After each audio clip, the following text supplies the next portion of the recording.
O candidato socialista á alcaldía de Noia mantivo un encontro con representantes do sector do mar, un dos colectivos estratéxicos na economía do municipio. Fran Pérez trasladou a súa postura sobre a autorización de vertidos á mina de San Fins, un procedemento administrativo que considera cheo de irregularidades e que non ofrece garantías en caso de que se produzan verteduras. Nós non somos contrarios a ningún tipo de explotación económica ni productiva, pero creemos que neste caso o procedemento administrativo está cheo de irregularidades e as garantías que existen respecto do vertido non son como a Xunta e o Partido Popular nos quere contar. Durante a xuntanza abordáronse tamén outros asuntos de especial relevancia para o sector, como o regulamento de desembalse de auga na presa do Tambre ou o incremento dos coeficientes redutores que establece a última lei de pesca. Hai outros aspectos tamén críticos dentro do que é o sector do mar, como o regulamento do desembalsado de agua respecto no noso caso da presa de Nátoros e do Tambre,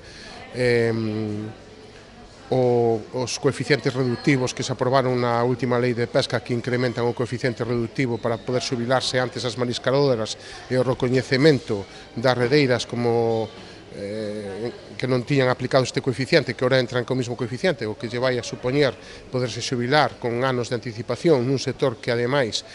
ten un desgaste físico importante.